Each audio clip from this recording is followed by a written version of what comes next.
Netcasts you love. From people you trust. This is Twit. Bandwidth for Triangulation is brought to you by Cashfly at CACHEFLY.com. This is Triangulation, episode 106, recorded June 5th, 2013. Howard Rheingold. Triangulation is brought to you by Shutterstock.com.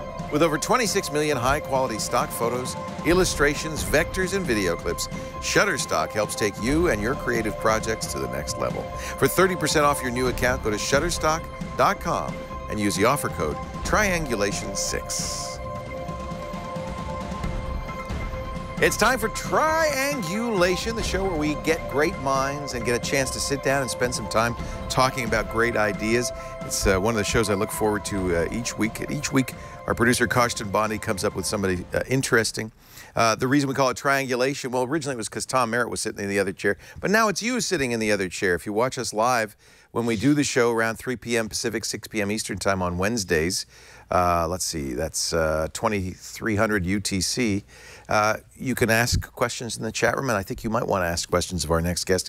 He's great. Howard Rheingold has been around for a long time as a commentator, a critic, a writer, a teacher about internet culture.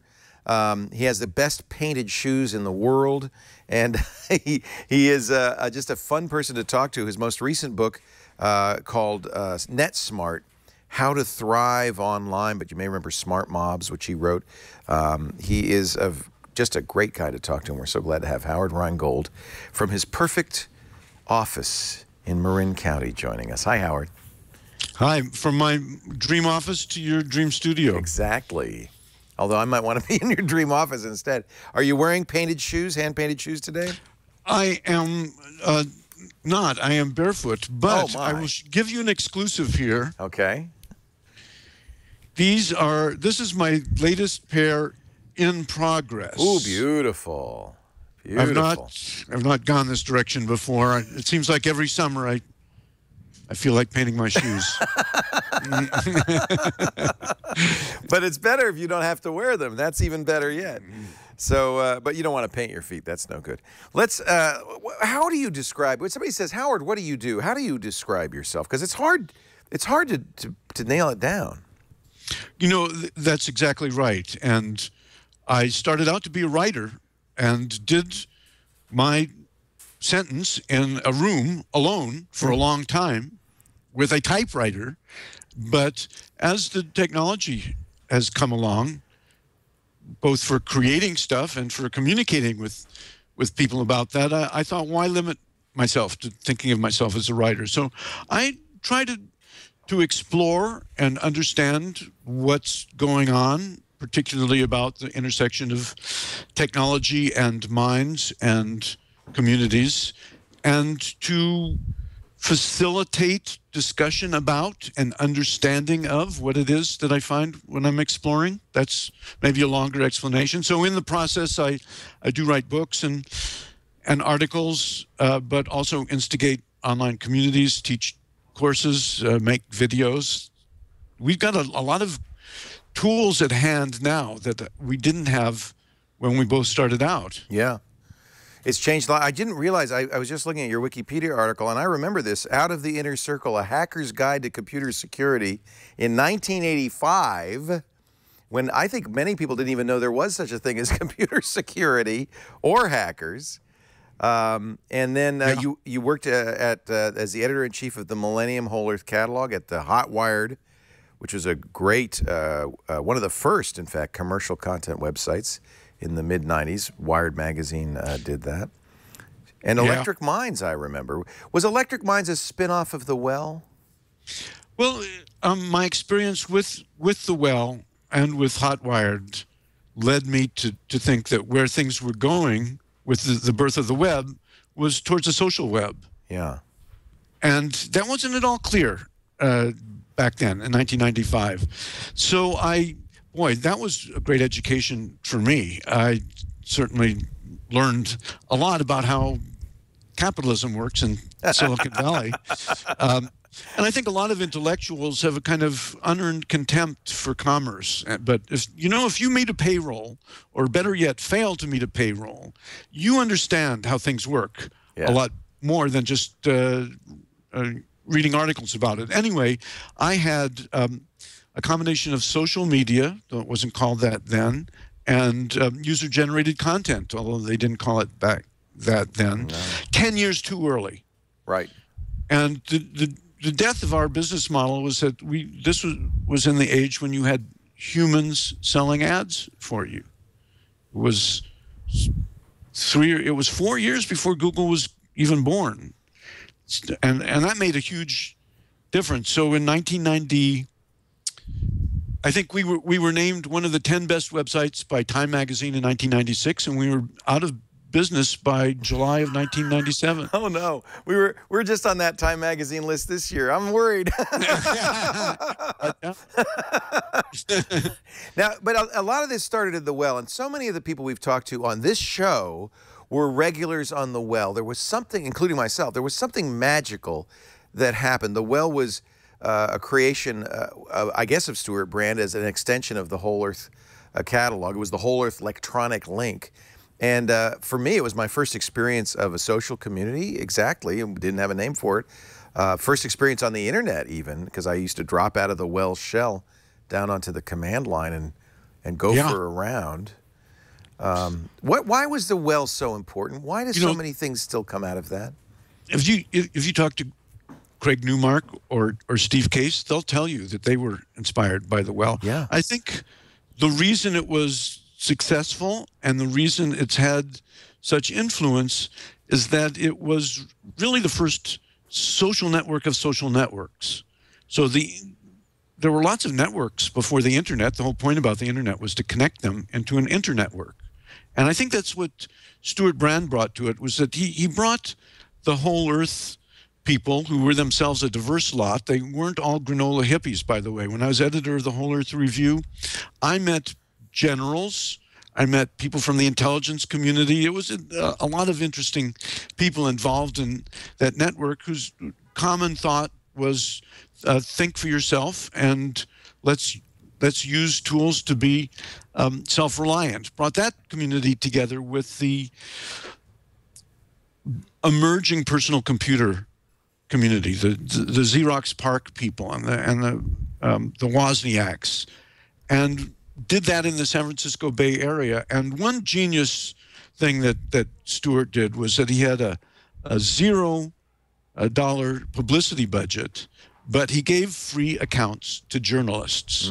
And so, John Markoff was there, Stephen Levy was there, a lot of people who are still technology journalists found that to be, as you and I did, an early watering hole for people who thought something is brewing here. Yeah, we had no idea that I would be in my office with this little thing called a laptop and communicating and broadband video with you. It's pretty amazing how far we've come. And yeah, I look at something like Reddit. At Web 3062 in our chat room points this out. Reddit is in many ways a well for our time. Well, I'm glad that those general purpose emporiums still exist, because since then the world has been filled with all of these very specific niche publics that you can communicate through any number of media, whether it's Tumblr or Twitter or Facebook. You can zero in on the people who are interested in exactly the same subject as you are. The place where lots of different people come together to talk about lots of different things. Before the Well, there were the bulletin board systems. Right. That, I would hate to see that lost. And I'm afraid that Facebook groups have sort of educated the world in a bad way about what forum-type communication ought to be like. What's wrong with Facebook? Well, Facebook, there are many lively Facebook groups that people are having rich conversations in, but you have to go look and find that thread that you posted in, or someone has to post in it, and you have to be notified about it. gee, back in the days of the well, 1985, you simply said, show me the next new post and the next thread that I follow. You could do that, yeah. It's very, very, I mean, so the problem was solved a long time ago. They must not want people to have persistent conversations that way. And also, it's very badly indexed. So anybody can start a thread, great. But then, if you come in a year later and you're interested in a particular subtopic and you want to find that conversation thread, maybe it hasn't been posted to in a week or two, so it's not visible. How do you do that? All of these problems were solved before, and Google Plus doesn't get this much better with their communities. Part of it is the vastness of these communities, isn't it? I mean, the nice thing about the well was you could read everything. Yeah, well, at one time you could read the entire Usenet. And remember when the web first started, the Mosaic browser, the NCSA, every morning they had a list of cool websites. These were the cool websites that people created last night. Cool site of the night, yeah. Cool site of the month, yeah. Boy, you can't do that anymore.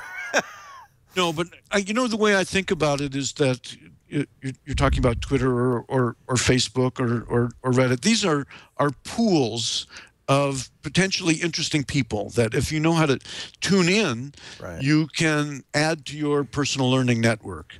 And I don't think that any of the real communities, sub-communities, very active networks, however you want to define it, we could delve into that if you want. I don't think that they're much larger than the Dunbar number of around 150. All of these big groups, like the Well, had conferences, and there are usually a couple of hundred people in each conference, and there's always a commons. One thing that I learned from the Well is if you're going to create an online community, there's specialized niches for different interest groups to crystallize around. Also create a commons that everybody's got to go hang out in, the kind of main street where the people who are talking about being a parent and the people who are arguing about sports and the people who are media people can all mix with each other. And I think that's really still an important aspect of social life online. Well, I mean, I think a lot of what's changed is just the quantity of stuff. You know, YouTube has, 100 hours of video uploaded every minute now. And, you know, Google Groups, or Google Plus, you couldn't possibly follow every thread. It all just kind of scrolls by. Twitter's even worse. It's just a stream. Well, I think the hyperabundance of knowledge is both a real problem. A problem in the sense that not all that knowledge is good knowledge. We have a hyperabundance of information. Much of it is bad and will kill you if you follow the instructions. Now, really for the first time since people started recording and transmitting knowledge with writing, the key question is, do you know how to ask the question? You know, if you can formulate the right magical spell, the right search query, you can get the answer to any question. Yes. And you can do it anywhere, pretty much on Earth, within a second. To me, that's still amazing. Of course, the trick is it's now up to you to determine whether that information is good information, bad information, misinformation, disinformation. The need for critical filtering, which used to be fulfilled by the editor, the publisher, the librarian, all of the gatekeepers who are gone now, that needs to be taken up by the consumer of the information, the citizens, the participants. If you learn the basic literacy of how to ask questions and how to determine whether the answers are accurate, you have access to knowledge that no human being, no emperor in history ever had before. You know, and it's everything from quantum theory to the nearest pizza joint to how do I use a jigsaw. I'm still astonished by it. But it blows me away too. But it seems like we've lost the forest for the trees. But that's where my here comes the plug. NetSmart. So how does one thrive online? You say forming the right question is a start. Well, the reason I wrote the book was I've been writing about where our personal tech computers or social communication online or mobile devices, where's this all taking us for a long time now, for 25, 30 years. And I have been asked the question by critics and reviewers, and I have asked myself the question, is this stuff any good for us? Do the pluses outweigh the minuses, and what are the minuses anyway? And I've become convinced in my old age, being a university professor at this point, that the answer is it depends on what people know. That the quality of information and determining the quality of that information online is so important. It's important politically to our democracy. It's important to your health. Who doesn't Google their symptoms? It's important to every aspect of our lives, but the technology and all of this information has come along much more rapidly than our educational institutions have changed. So there's a new literacy, a number of new literacies that are absolutely vital. It's not rocket science. It's not as hard as learning to read and write in the first place. And some people know it. A lot of people know it. It just hasn't really been taught to people. So I went out and I did what a writer does. I did my research, and I talked to Jimmy Wales and Dana Boyd and Kevin Kelly and people who ought to know about different aspects of this. But I also consulted my own many years of experience online. I tried to come up with what I would give my daughter if she was graduating from high school today and heading for college and heading into the online world. What would I give her to be able to not only survive, but thrive there? This is good because my son's graduating on Friday, so let me know what should I tell him? Okay, good graduation present. Yeah, well, he's a digital native, right? He grew up with this. Yeah. Okay, so you know what? I've been teaching digital natives for about 10 years, and absolutely hand them a piece of technology. They will not read the manual. They will click on stuff. They will talk to their friends. They will figure out how it works. They can text with one hand behind their back. They all Facebook. That's right. That does not mean they understand how to use RSS to bring information to them, or really how to do a sophisticated search, or necessarily know a lot about critical examination of the information that they found. How do they blog as a filter blogger for a particular public? How do they blog to advocate something, or use a wiki to organize? Right. They're not necessarily adept at all of these different new rhetorics. I mean, after all, it only takes 3 or 4 or 5 years to learn to basically read and write. Why do we continue to educate people in the language? It's because you need to know how to make a sentence and create a composition and persuade people, or criticize intelligently what other people have written. I think that there's a lot to be learned, whether you are a digital native or you're an old guy like me that makes common sense. And it's not just about searching and finding. It's about participating and collaborating and understanding how networks work. And I start with attention. It may seem a little bit different from the other literacies I'm talking about, but our attention is really challenged. Everyone knows that. Oh, my God, yes. Yeah. By the screens that we've got. They're attention magnets. You know, the Pew Internet and American Life study found that 1 in 6 Americans have admitted bumping into something or someone. That's a low number. Texting while looking at their smartphone screen. Who hasn't? and you know, you're online on your laptop or your desktop at work, and there are so many cute cat videos. There's a lot that demands your attention. Yeah. How do we deal with this? Well, and there have been books written about how we're all becoming incredibly distracted, and it's destroying human sociality. And I fundamentally disagree that it is the technology. The technology certainly is an attractive nuisance. It affords distraction. It doesn't compel it. We can learn to control our attention.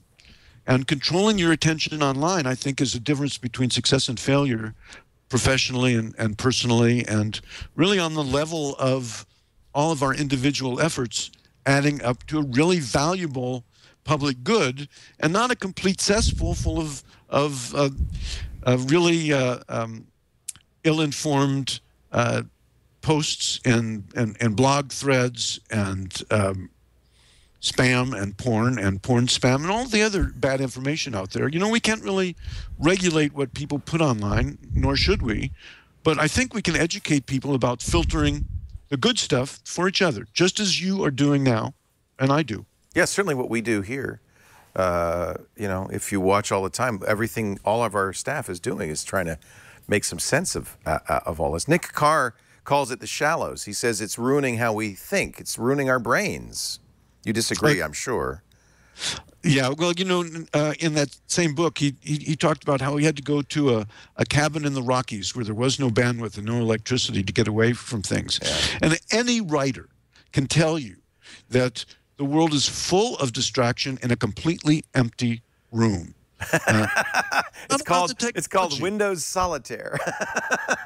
You can take a pencil and doodle with it. Yes. It's about your attention.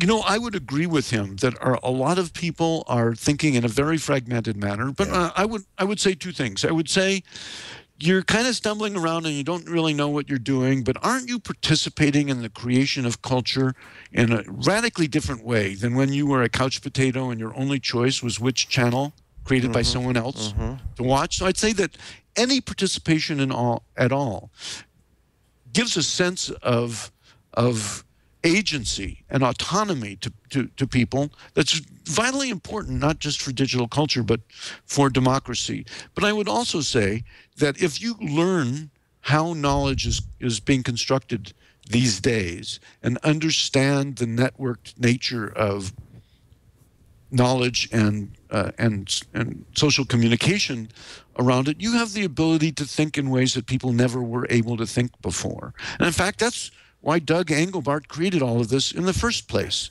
to augment human intellect. That the technology can do that does not guarantee that people are going to know how to do that. That's why I wrote the book. I'm certainly not the only one. I quote a lot of other people. Joseph Campbell said, if you don't like the culture, create one of your own. And we've never had more capability of doing that than right now. Well, you know, I think people tend to forget that the internet itself was created by a culture of people who foresaw that the technology that they just happened upon because of the Defense Department and the state of technology in the 1960s and 1970s, that this would enable people to build things together that they were never able to build before. And they didn't know what people would build, so they didn't constrain it. The community of people who are sharing, not because we are communists, but because every time we make our self-interested intelligence public, it comes back to us tenfold. Absolutely. That culture is, I think, maybe in peril. Do you think so, really? It seems it's more dominant than ever before. You look at open source and tumblers. I mean, people are putting this stuff out. They're giving it away. I'm so happy with Tumblr, and I'm happy to see that the Obama administration is getting on the case of patent trolls. But there are a number of forces. Patent trolls were one of them. The extension of copyright laws where the Obama administration's on the wrong side, and net neutrality. There are Facebook trying to make the internet into Facebook. There are our reliance on Google, Amazon, Facebook, and Apple. I think that there are things to, I wouldn't say worry about, but I wouldn't be complacent about the fact that open web has existed and will continue to exist. You know, there used to be this saying, and I confess to being one of the people who passed it along, that the internet interprets censorship as damage and roots around it. And now, you know, companies can sell routers to China and Iran that will automatically filter out discussion of certain things. So I am not a paranoid, but I think that you have to be naive to not think that there are very powerful forces that would like to make you be an employee of a content firm, to create the next Google or Facebook in your dorm room. Yeah. Well, it's worth so much, it's worth defending. I mean, however great you feel the threat is, if there's any threat at all, we need to protect it. Well, I think it's worth we can defend it by creating. And so knowing there are so many ways to participate. You can make a Don't be a YouTube consumer, be a creator. Yeah, absolutely. We have enough consumers. Well, I don't think anyone would voluntarily describe themselves as a consumer. We don't think of that as who we are, but we do consume, and I think everybody does. We have to at the same time. And it's an enormous power. Right. What we choose to consume and what we choose to share that we consume, that's important metadata about what's worth paying attention to. But don't just be a consumer. No, participate. Participate. Blog, edit Wikipedia, comment on YouTube. There are so many different ways to do it. Pinterest. Yeah. Yeah, it's so easy now, actually. So you have this Rheingold U, which I think is great. People can find it at your website, rheingold.com/university. And the current course is Intro, I love this, Intro to Mind Amplifiers. Infotension, curation, augmentation, cooperation. What are mind amplifiers? Well, I first discovered personal computers because I heard that people were able to use these machines to retype pages by just moving things around on the screen. And I was tired of having to retype a page after I'd written on it so much that I couldn't read it anymore. And I swiftly discovered through the writing and then the meeting with Doug Engelbart that these were designed to be much more than better typewriters. They were designed to be ways for people to think in ways that we weren't able to think before, to collaborate and communicate in ways we weren't able to collaborate and communicate before. And I thought, oh my God, it's a mind amplifier. Yeah. I'm a writer. I'm not tied to the typewriter. Why should I be tied to the library book? Right. And the telephone, which were my research means at that time. So I embraced not only the medium as a way of enabling me to do more and better than I had done before, but as something new in the world, the way writing and the alphabet and the printing press were new in the world. And that was the way that the people who were creating these technologies at Xerox PARC in the 1970s and then later at Apple, they knew that what they were building on had been created to amplify the ability of the mind. So I never ceased to be fascinated by that. So I teach this course to introduce people both to the ideas and to the how do you do it. We were talking about curation a minute ago. So we have some great curators. We've got Robert Scoble and Robin Good and Maria Popova out there who are creating a whole art form by finding stuff and showing it to us. It's not only the superstars, it's all the million niche curators that have their niche publics who are saying, I spent 3 hours a day looking for good stuff about topic X, and here's what I think are the 2 or 3 things you ought to pay attention to if you're interested in topic X. That's increasing the collective intelligence of the web. If you want to get started on collective intelligence, start curating, start paying attention to other curators, start paying attention to the people who are following you. So that's an example of a skill. Infotension is talking about trying to train your attention skills in regard to information online. And we also talk about personal learning networks, how we can find people we can learn from and learn with and follow them and engage them. And the last session is organized by the learners. The meta learning at Rheingold U is really about co-learning. So you have to register for the course and pay me, and I definitely do some lecturing.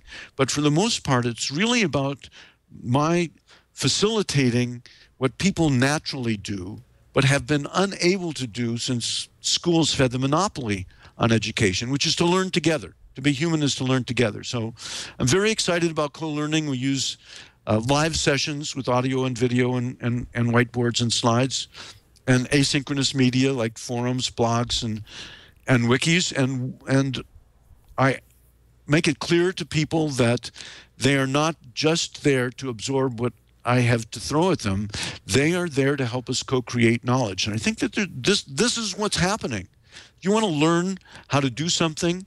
There is a 14-year-old who's made a YouTube video. That's true. How to do it. I think that we live in a world in which just the know-how about how to go about learning things is the key to this just treasury of knowledge that we can access together. We can teach each other. So this Rheingold U is a natural outgrowth of my experimentation. It started when I started teaching college students at Berkeley and at Stanford about social media issues. Only makes sense to use social media if you're going to teach about social media. And one of the things that social media does is it kind of flattens the hierarchy. It's no longer just the teacher standing up talking at everyone else who's taking notes. It's us having a conversation with each other. And what that led me to do was to give more and more of my teacher power and responsibility to the students. They became co-teachers. My students formed co-teaching teams with me. It seemed to me that the next step after that was to really have a co-learning environment in which the learners play an even greater role. And out beyond Rheingold U is pedagogy. If you go to pedagogy, PEERAGOGY.org, that's a volunteer effort that I organized with about 30 other people to create a handbook for self-learners. There is no teacher. You figure out how to crowdsource the teaching among you. It's interesting because the early days of the university, that's kind of what the universities were. They were collegiums. There were people, you didn't have a professor. You might have a facilitator, but really it was scholars gathering together to talk. Yeah. And in an era where facts become kind of free and widely available, teaching is no longer about imparting facts to people. We can give that up now. Well, I don't think we can give it up. You want your surgeon to know the nerves of the face. Yeah, okay, you're right. Yeah, you're right. However, I'd say an enormous percentage of the facts that can be presented in the 4 years a student is in a residential college, the world is going to be full of very different and very important facts when they emerge. And when I first started teaching, I latched onto a book called Teaching is a Subversive Activity by Neil Postman and Charlie Weingarten, in which they said, if you're in a civilization, in a society that have existed in many places, in which life doesn't really change a great deal from year to year, generation to generation. It's the duty of the older generation to pass along what works so that the younger folks don't have to reinvent the wheel. They know the accumulated cultural knowledge of their group. If you're in a society or civilization that changes very, very rapidly, it's the duty of the older generation to teach the younger generation how to learn. How to figure it out for yourself. What does this new thing mean to me and others? And how do I evaluate it and decide whether I'm going to pay attention to it or not, or adopt it and use it with others? Those are decisions that you have to make from an experience in being an agent of learning, of experimenting with things and sometimes failing, and not just being the kind of the passive sponge of learning who collects all the facts that are taught to you. There's a certain amount of fact collection still has to happen. But there's something new in the world, which is if you don't learn how to use technology to continue learning, you're going to have a much more difficult time of it. And so will our entire culture. We're talking to Howard Rheingold. Howard's most recent book is called NetSmart, How to Thrive Online. And it's kind of what we're talking about right now, is how to thrive online. It's on Amazon, both in a Dead Tree edition and in a Kindle edition as well, which is nice. You can download it right now and start reading it as soon as Howard's done. We're going to take a little break. We'll tap more with Howard in just a bit, but I want to remind you our show is brought to you today by our friends at Shutterstock.com, a great place for stock photos, illustrations, vector graphics, video clips. In fact, they've now got 26 million of the above for you to choose from. and at a very affordable price. But Shutterstock is more than just a place to go to buy images. I think one of the great things about Shutterstock is it can be an inspirational tool as well. You can create a Shutterstock account without buying anything. They're absolutely free. And once you do, you can search for images, ideas by color, by emotion, by gender, as well as by keyword. You can also use their light boxes to save and share images and ideas. So I think for a blogger or somebody who does writing, sometimes just having an image can trigger a whole bunch of writing. It can give you so many great ideas. Here's hippos. Why is it you always search for hippos? Is it because of Cranky Hippo? Yeah. Cranky Hippo's Brian Barnett, one of our TDs. We call him that. You can, by the way, okay, so you got hippos, but you can narrow it down. You can have female hippos, male hippos, cranky hippos, happy hippos. You can have purple hippos because there's a spectrum tool that lets you choose a color. So if you've got a palette that you need to match in your web design or your brochure, you can do that too. They sell individual image packs or a monthly subscription. That's the best deal. In fact, I have the 20, there they are, purple hippos. $25, I'm sorry, 25 images a day with my standard subscription. They have a great iPad app. Talk about inspiration. You can search on the go, look at images, use them immediately if you want. It won a Webby Award. It's just gorgeous. Also a global company. So I know we have viewers all over the world. Shutterstock is in Germany, China, Italy, Brazil, Belgium, and on and on and on. Truly a global marketplace with customer service and dedicated reps in each of those countries speaking so many languages. You will love Shutterstock. I want you to try it today. Just sign up. That's kind of neat. What were you searching for that light bulb? Science. I like that. That light bulb could be Howard's next shoe design. I like that. In fact, I think I saw Howard wear a shoe that looked like that. Shutterstock.com. 30% off your new account when you use our offer code Triangulation6. That's a good deal, 30% off, but you've got to use Triangulation6 so that they know you heard about it right here on Triangulation. Shutterstock.com.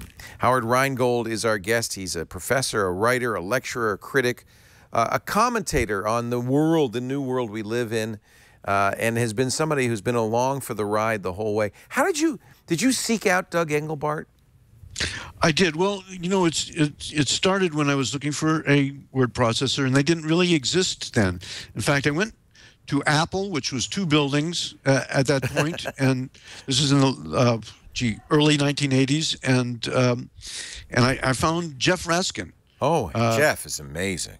He was amazing. Was amazing. Amazing guy. Was an amazing guy. Late Jeff Raskin, and he had written a text editor for the Apple II, and he said, unfortunately, it's not going to be useful for you as a writer because the founders, the visionary founders of Apple, were pretty sure that people were going to use PCs for gaming and programming in BASIC, and so there's no real need for uppercase and lowercase, and so the hardware only supported uppercase letters, so that didn't work. And so then I found out about Xerox PARC, and I called them, in fact, every week, asking them if they had any work for a freelance writer, until finally I found some work there. And that led me to Bob Taylor, who was in charge of the computer systems laboratory that really produced the first personal computer, the one that Steve Jobs saw and emulated. And he introduced me to Doug Engelbart, who at that point in the early 1980s was still trying to make his vision work. And he's still with us, by the way. He must be close to 90. Ancient, yeah. Yeah, but Doug's story really great guy. Enthralled me, because he started thinking about this not because he had been an entrepreneur or an engineer. There are not that many computers around, but because he thought that what he knew about computers manipulating information, and what he knew as an ex-radar operator in the Pacific during World War II, was that you could paint information on a screen, that if you put these two things together, that maybe people would be able to solve problems together. And he saw that that was the big problem in the post-war world. So he came up with this whole notion of augmenting human intellect.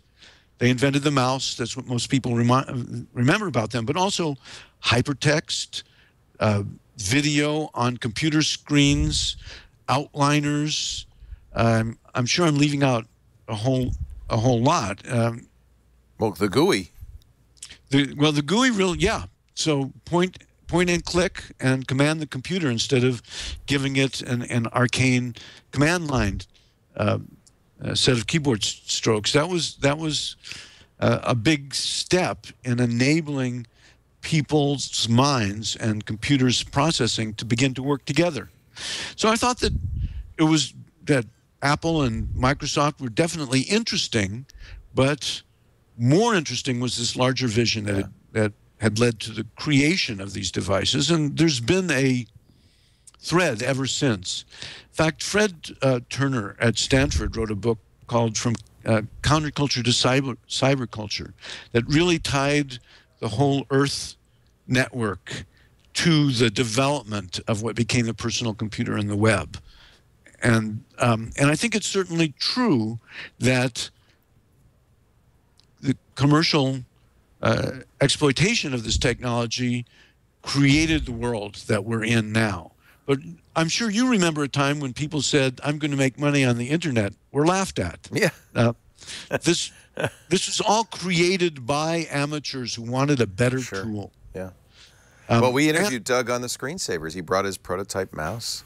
Yeah. He was old even then. He's 88 now. I just looked it up on Wikipedia. But you know, an impressive fellow.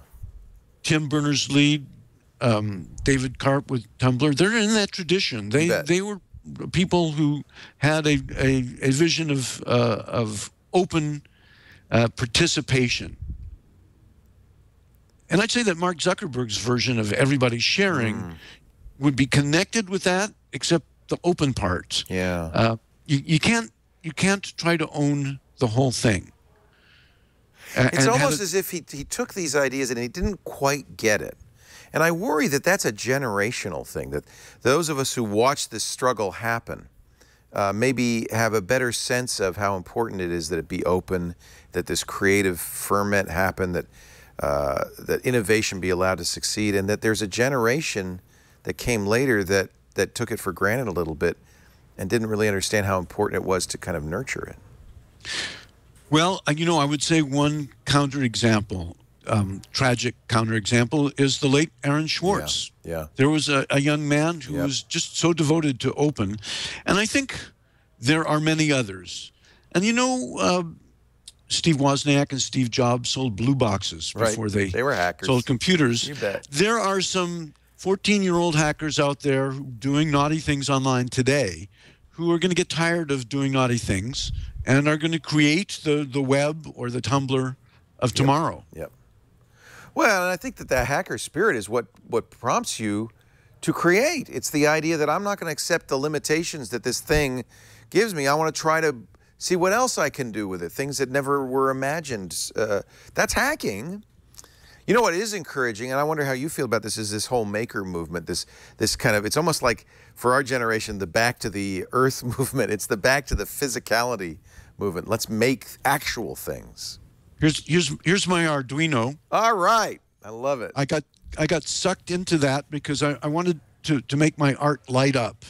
And it turns out you can order the LEDs, and there's this little $35 thing you can buy that you can program, and suddenly I'm drawn into programming and trying to figure out how to do it. I discover there's a whole community of folks who are making Arduino stuff. There's the Raspberry Pi. I've got one of those on the other end of the room. There's a whole community around them, and both of these are involved in education. One of the things I do is I write a blog and do video interviews for a site called DML Central, and I just interviewed a science teacher in a high school in Los Angeles who's using Raspberry Pi, which is a little $35 computer, general purpose computer that has about the same processing power as an iPhone 5 does. And this high school teacher in LA is using it with students to do citizen science. Lovely. Not only are they doing this themselves, but they're doing something that counts in ways that never were possible before. So I think the whole maker, there's a lot of attention on the 3D printing, that this is going to revolutionize industry, and maybe it will. But I think what's really interesting are people making things, that the communities of people, we're not just creating culture. They're not just creating code. They're creating things in the physical world. It's exciting. It's fun to get drawn into it. It's that same hacker spirit. It's about overcoming obstacles and creating neat things and sharing them with each other and building on each other's work. You know, the guy just down the road here, Mark Pauline, just used LEDs to light up the Bay Bridge. I'm sure you've seen it. It's an amazing, beautiful sight. And sometimes it doesn't have to have a purpose. It could just be beauty. It's art.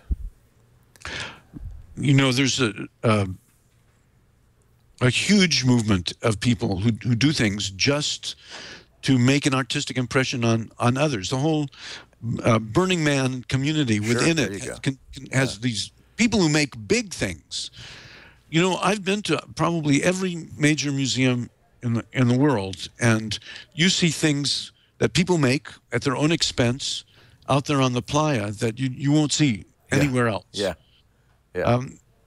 So now you don't have to have a welding torch and a giant truck to haul your stuff around. You can make these little things. I just, you know, I'm all for individual empowerment and participation. And I know that there's a critique of that there's an awful lot of crap out there. And that's certainly true. And it's certainly true of the printing press enabling a lot of people to write. Yeah. A lot of crap has been written. No kidding. But guess what? People find the good stuff and tell each other about it. And the more people writing or the more people making, the more good stuff will emerge. I think it's, you know, almost a Darwinian process. One of our chatters wanted me to ask you about Julian Assange and WikiLeaks. This is openness with an eye, with a political bent, an eye to changing the world. Well, I have to say I don't know much personally about Julian Assange. Just what I see in the media, and I understand that there are a lot of forces to try to portray him in one way or the other. So I don't really know whether he's a hero or a villain. What's the truth? It's hard to tell, isn't it? But the WikiLeaks, that is whether you like it or not, that's a natural outgrowth of the world that we've all become committed to. And by we all, I mean practically everyone in the world. You know, you can shut down the chat rooms and the YouTube, but our electrical grids, the way the food we need to eat moves into a city, the way sewage moves out of a city, it's all networked. We're all connected into this thing. Oh, you know what? I lost the thread. Where was I going with that? I don't know, but that's good. I don't. we were talking about WikiLeaks and. Oh yeah. So accept a world in which digital media moves pretty freely from place to place and thing to thing. It's going to leak. If you've got a billion, just like sewage. Yes. So the world in which a few people could control secrets, it's gone. Because you could lock up top secret papers in a safe. Right. That world is gone. So whether you think it's a good thing or a bad thing, I think you need to recognize that, for better or worse, a lot of what used to be done in the dark is going to be done in the open. You know, we don't see a lot of images in the mass media of what really happens in a war. We see what the military selects for their embedded journalists to see for the most part.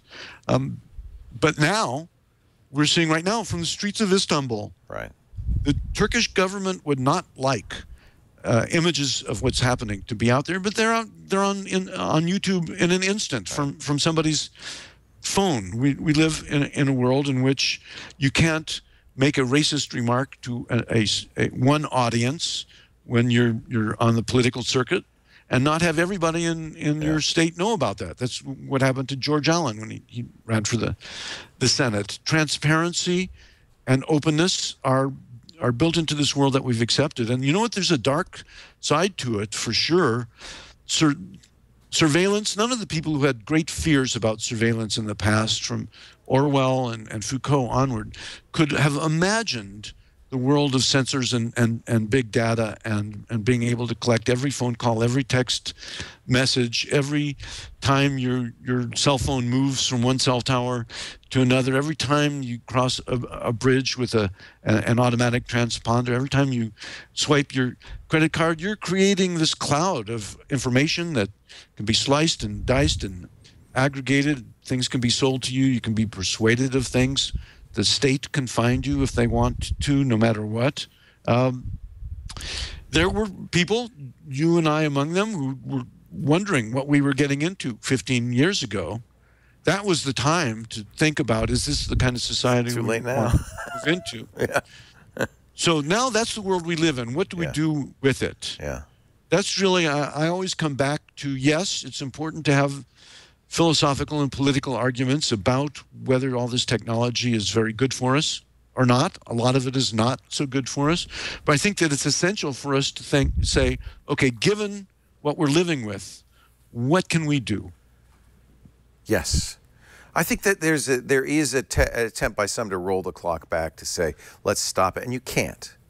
So you've got to figure out how to make it work.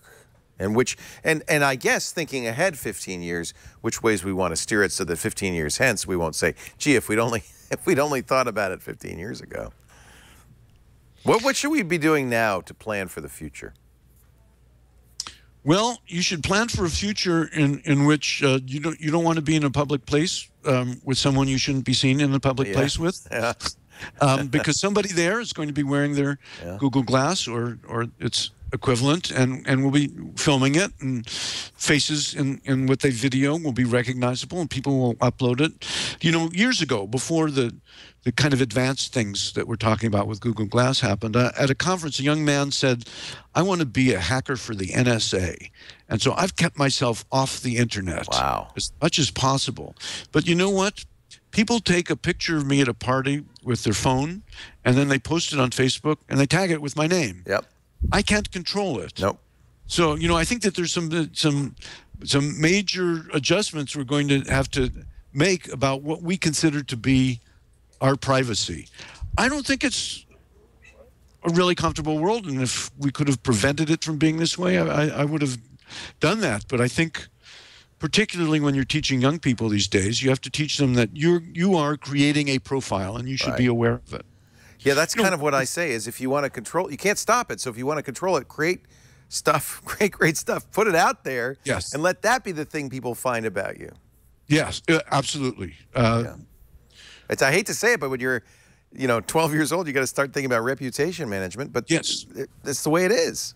Well, one of the people I consulted about that issue was Dana Boyd, who's done a great job actually going out and talking to young people about how they use media. And she points out that teenage drama has always existed. Oh, yeah. Teenagers and their best friends and their feuds have always existed. Bullying has always existed. Experimenting with your identity, with your peers, has always existed. But now, and young people ought to know this, everything you put on the internet will be there forever.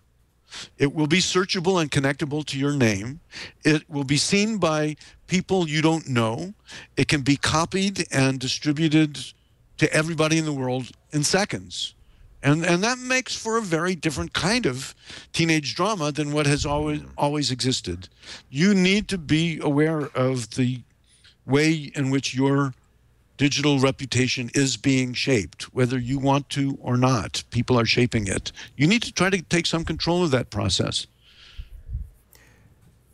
That's a good note to end on. The book everybody should take a look at, NetSmart, How to Thrive Online, available on Amazon. Howard Rheingold has been our guest. You can't do wrong by thinking about what's happening and what it means to you and to your children. And it's a good idea to perhaps, maybe I'll get this book for Henry. He's graduating on Friday. This is stuff he should know by now. But if he doesn't, I'm going to make sure he gets the book. Be a good graduation present. Thank you, Howard. It's great to talk to you again. My great pleasure. Yeah, Howard Rheingold. We do Triangulation every Wednesday. Hope you join us at 3 p.m. Pacific, 6 p.m. Eastern Time, 2300 UTC, on twit.tv. Live is great because then I can see your questions, your thoughts and suggestions and pass them along to our guests. But we make every single edition on demand available, audio and video, on our website, twit.tv/TRI. It's, of course, on YouTube, but it's also on everywhere that podcasts are aggregated, like iTunes and so forth. So please subscribe, get every issue, and if you've missed a few, we've got 106 total. Go back in time and read them or watch them or listen to them at twit.tv/TRI. Thanks for joining us, and we'll see you next time on Triangulation.